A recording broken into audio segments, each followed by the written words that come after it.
In the long and storied history of firearms, there are weapons that defined eras, weapons that won wars, and weapons that changed the very nature of armed conflict. And then there are weapons that represent something altogether different, something more extreme, more ambitious, and ultimately more cautionary. The Webley Mars pistol is one such weapon. Born at the dawn of a new century, forged in an era of unprecedented industrial ambition and abandoned by the very military it was designed to serve, the Webley Mars stands today as one of the most fascinating, most powerful, and most spectacularly impractical handguns ever conceived by the human mind.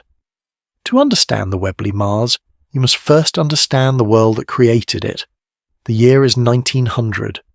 Britain stands at the height of its imperial power, commanding the largest empire the world has ever seen.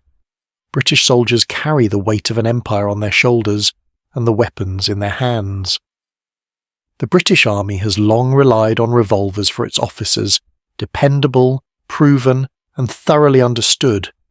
But the winds of change are blowing across the world of firearms with extraordinary force. Across Europe and America, inventors and engineers are racing to develop something revolutionary: the self-loading pistol.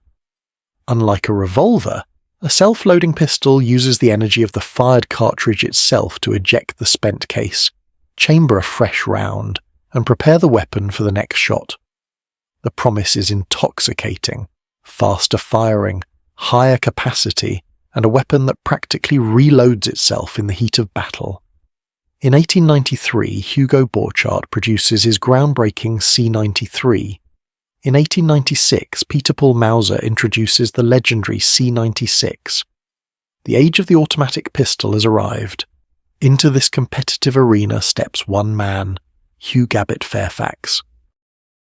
Born in 1856, he is an English inventor of considerable ambition, and it must be said, considerable stubbornness, qualities that will both define and doom his greatest creation.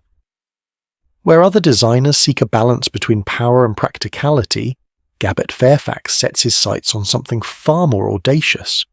He does not simply want to create a self-loading pistol. He wants to create the most powerful self-loading pistol ever made. Filing his first patents in 1897 and working in collaboration with the renowned Birmingham gunmaker Webley and Scott, he is ready by the turn of the century to show the world what he has built. The result is unlike anything that has come before it. The Webley Mars is, in the simplest possible terms, enormous. Weighing approximately 2.5 pounds when loaded and measuring nearly 12 inches in length, it dominates the hand that holds it. Heavy, angular, and deliberately imposing, a weapon that announces itself with unmistakable authority before a single shot has been fired. But the truly extraordinary thing about the Webley Mars is not how it looks. It is how it works. The operating system of the Mars pistol is, to this day, unique in the history of firearms. In the vast majority of semi-automatic pistols, the energy of a fired cartridge is harnessed to cycle the action, moving the slide rearward, ejecting the spent case, compressing a spring, and then chambering a fresh round. The Mars does none of this in a conventional way. The magazine is located not in the grip, as is standard, but in front of the trigger guard.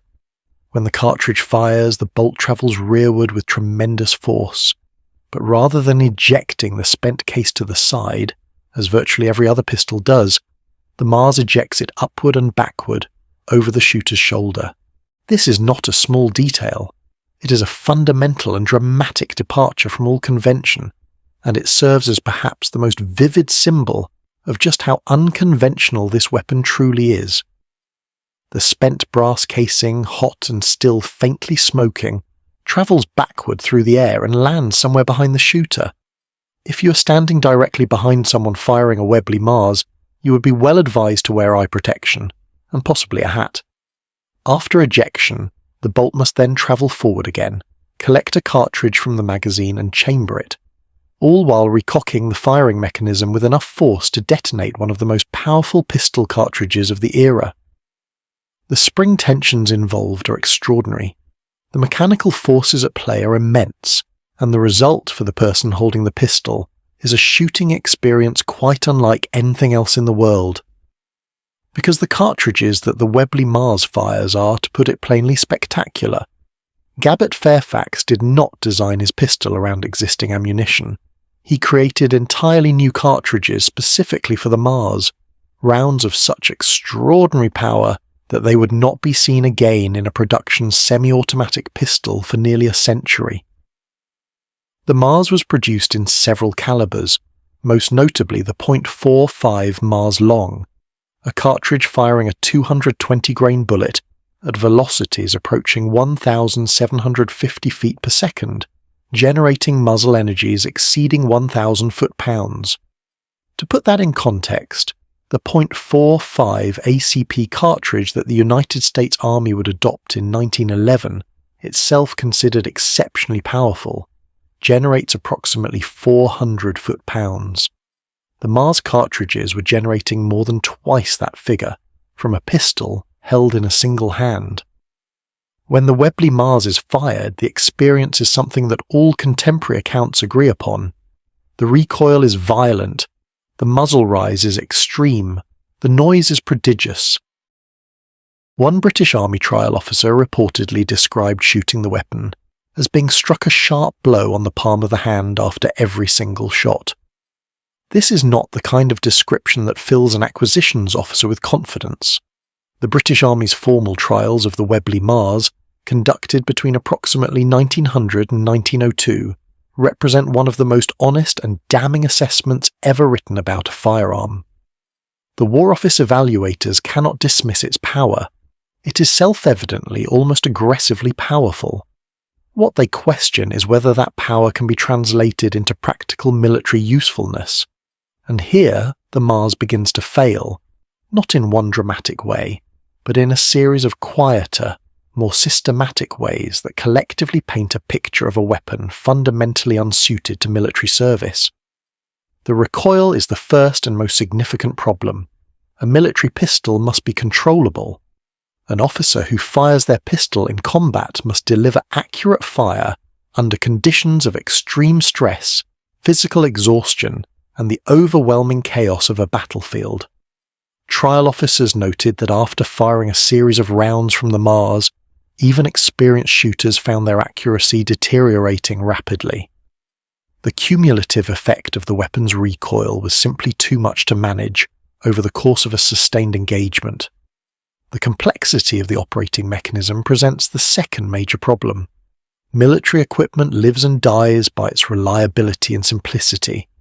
A weapon that malfunctions in ways difficult to diagnose in the field, or that demands sophisticated mechanical understanding from the soldier carrying it, is a weapon that will fail precisely when it is needed most. The Mars, with its extraordinarily complex bolt mechanism and its unique ejection system, is a precision instrument of remarkable ingenuity, and precision instruments have no place in a muddy trench or a desert campaign, where the only requirement is that your weapon fires every single time you pull the trigger. The magazine placement adds yet another complication. Because it sits ahead of the trigger guard rather than in the grip, reloading the Mars is distinctly different from conventional pistols. Under fire, with adrenaline flooding the system, the Mars demands a deliberate and carefully practiced sequence. And then there is the matter of those ejected cases, flying backward over the shooter's shoulder, potentially striking nearby comrades in confined spaces. Minor in isolation, but one more entry in an increasingly long list of operational inconveniences. The final report of the British Army's evaluation is, in its quiet, bureaucratic way, devastating.